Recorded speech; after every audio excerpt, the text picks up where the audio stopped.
Buongiorno, ben ritrovati a un appuntamento con A Voi la Linea. È stata inaugurata la nuova edizione di Presepi Friuli Venezia Giulia, una lunga tradizione che fa da contenitore agli eventi natalizi del nostro territorio e curato dal Comitato regionale dell'Unione Pro Loco d'Italia. Fulcro della proposta è Presepi FVG Mostra, un'esposizione a Udine di oltre 50 opere fatte a mano da alcuni tra i più bravi maestri presepisti della nostra regione che si potranno ammirare fino al 9 gennaio nella chiesa di Sant'Antonio Abate a Udine. Siamo qui con Walter Pezzarini proprio per illustrare le novità della mostra dei presepi quest'anno, che riparte dopo un anno di stop per la pandemia, ma siamo entrati con il Green Pass e questo ci dà la sicurezza, la possibilità di visitare tutti i presepi.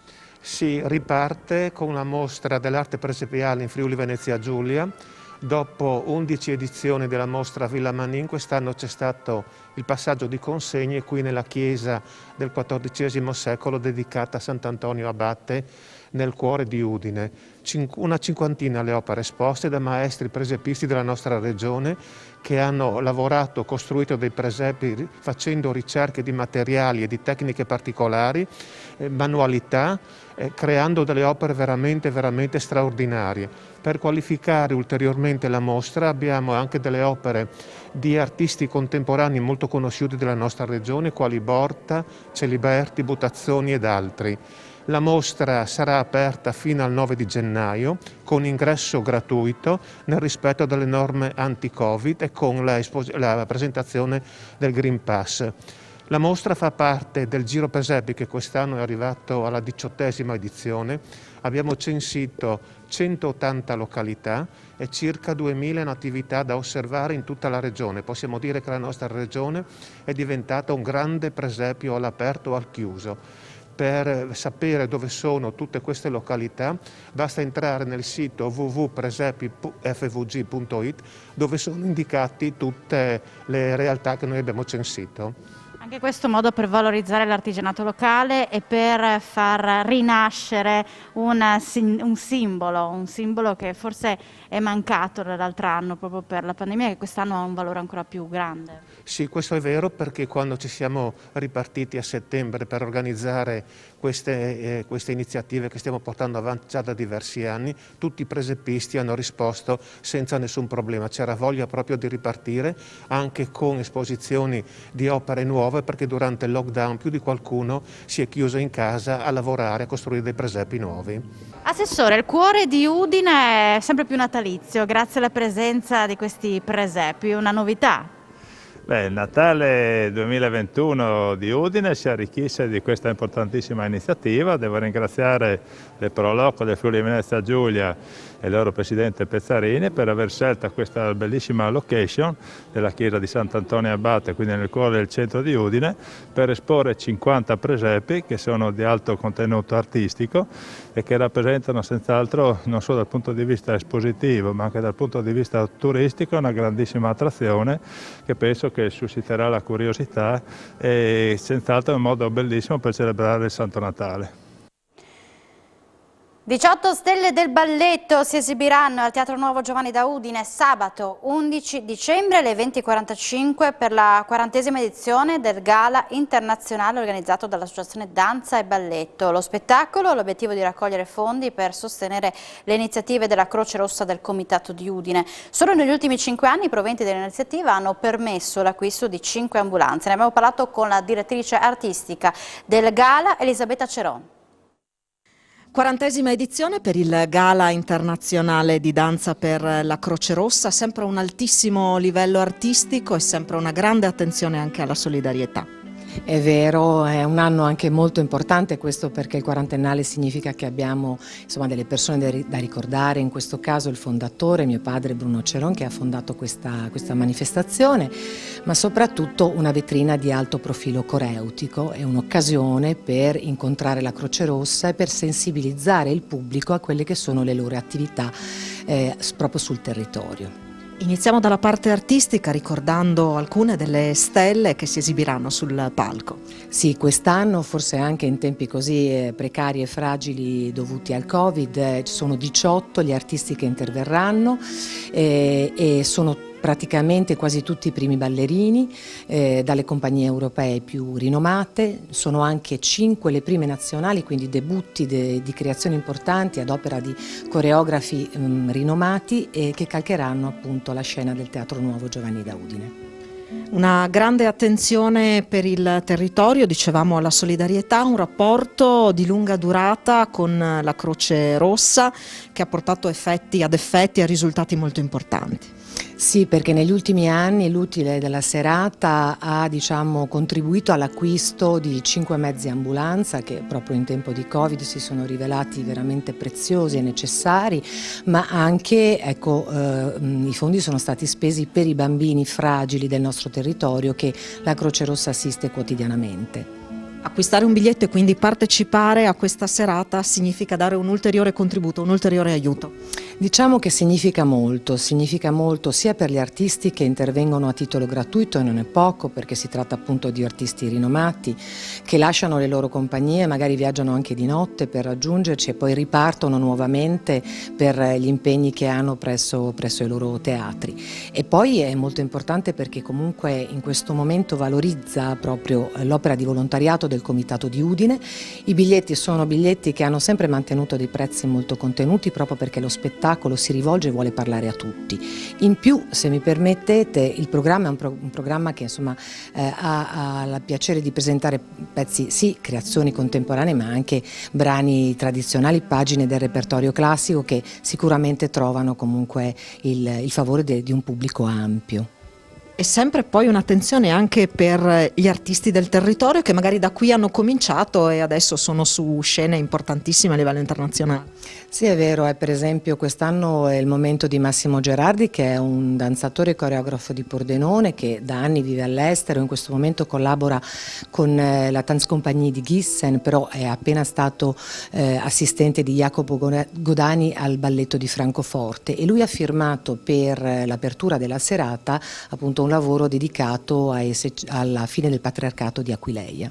Ricordiamo allora luogo, data e ora dell'appuntamento e come fare per acquistare i biglietti. Sì, allora i biglietti possono essere acquistati direttamente alla biglietteria del teatro, ma anche online su Viva Ticket. Lo spettacolo, l'appuntamento è per sabato 11 dicembre alle ore 20:45, vi aspettiamo.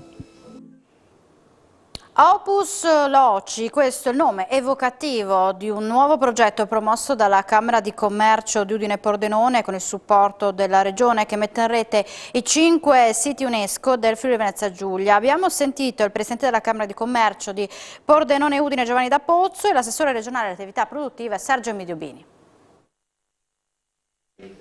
Un nuovo progetto promosso anche dalla Camera di Commercio di Udine e Pordenone per mettere in rete e promuovere attraverso l'enogastronomia, le caratteristiche storiche, il territorio, i siti UNESCO del Friuli Venezia Giulia. Sì, Opus Loci, nome evocativo, 5 sono i siti dell'UNESCO all'interno delle nostre 2 province di Udine e Pordenone, sito di Palulle, Dolomiti Friulane, Cividale, Palmanova e la mitica Aquileia, che generalmente si presentavano, ognuna per conto suo. Noi abbiamo voluto riunire, presentare queste eccellenze che abbiamo nella nostra regione, anche in virtù dell'esperienza con Mirabilia, progetto nazionale di valorizzazione dei siti UNESCO definiti minori, ma non sono minori, ma magari meno conosciuti. E su questo progetto, che è stato affidato alla regia Walter Filipputi, la Camera di Commercio in collaborazione con la Regione che ha cofinanziato questo percorso, andremo a valorizzare realtà che hanno caratteristiche molto diverse, ma con degli imprenditori nel settore dell'agricoltura, degli alberghi, della ristorazione, di tutto il mondo che si muove intorno al turismo, che sono il baluardo economico di questi siti.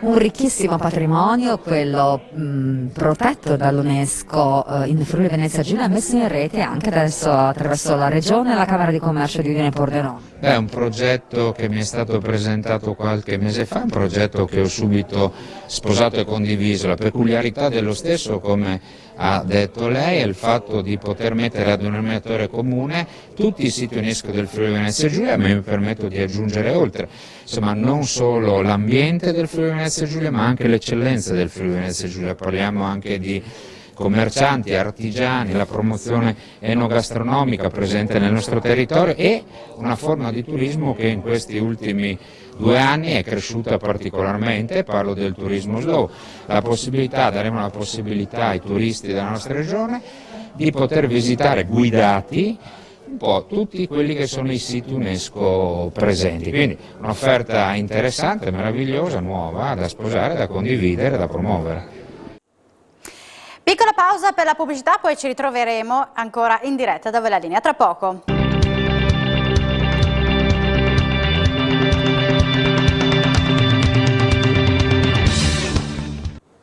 Bentornati in diretta da Voi la Linea, riunione questa mattina della Giunta Comunale di Udine. Allora, per aggiornarci sulle decisioni di oggi ci colleghiamo in diretta da Palazzo d'Aronco con la nostra Isabella Gregorato. A te la linea, buongiorno. Buongiorno Alexis e buongiorno ai nostri amici telespettatori.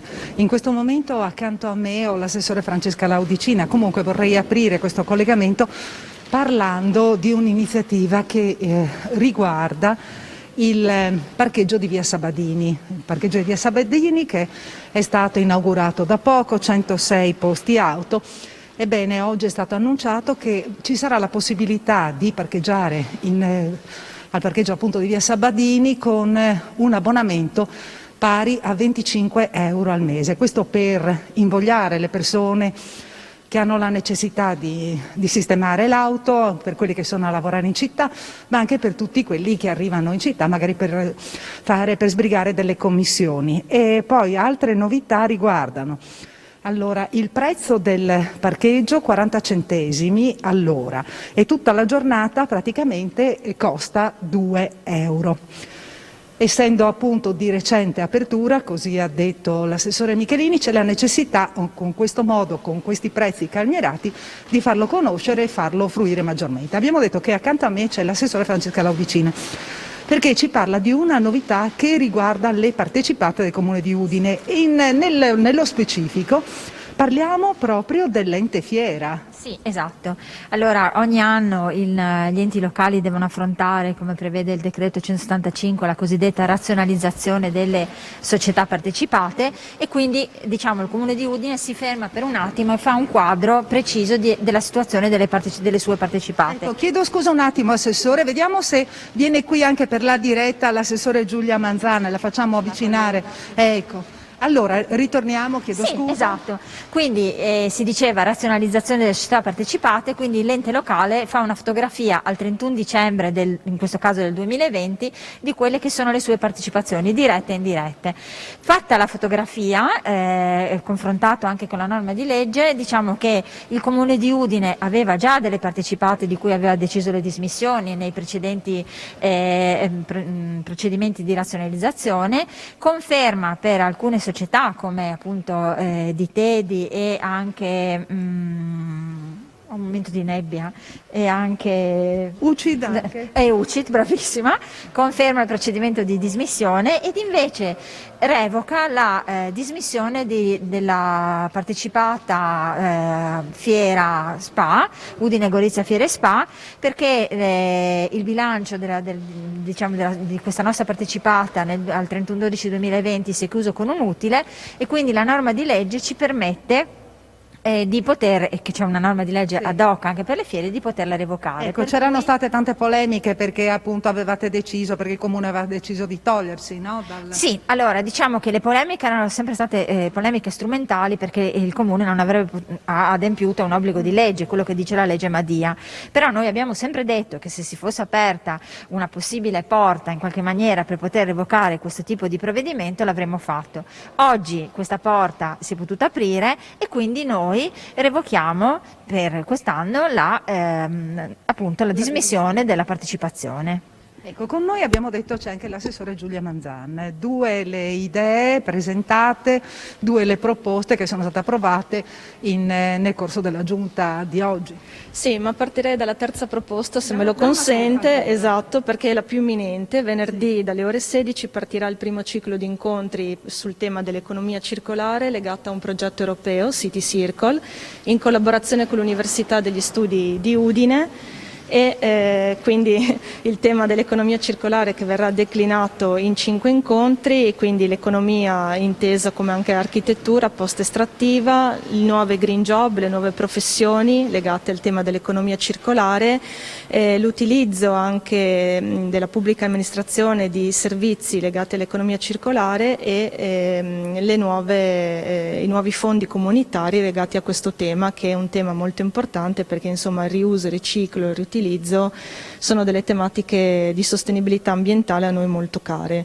Quindi l'invito, seppur con le norme Covid stringenti, ovviamente muniti dell'obbligo di Green Pass, di partecipare a questo ciclo di incontri che segue quello di giugno circolare, che anche lì abbiamo organizzato assieme all'università. Ecco, e parliamo di ristrutturazioni, di sistemazioni, no? Sì, in città. Per quanto riguarda invece l'urbanistica, oggi è stato preso atto con una delibera che approderà poi in Consiglio Comunale l'applicazione del cosiddetto piano casa, e quindi soprattutto per quanto riguarda le zone di maggior pregio architettonico, le zone A e B0, quindi del centro storico e contemporanee al centro storico, vengono disciplinati gli interventi che si possono fare. L'obiettivo è sempre quello di salvaguardare il patrimonio edilizio, ma al contempo ridargli un miglioramento dal punto di vista dell'efficientamento energetico e della qualità dell'habitat proprio. Bene, ringraziamo anche l'assessore Giulia Manzan, e qui da Palazzo Daronco è tutto. A voi la linea termina qui, ma l'informazione ritornerà in diretta alle 16:30. Grazie per l'attenzione, buon pomeriggio.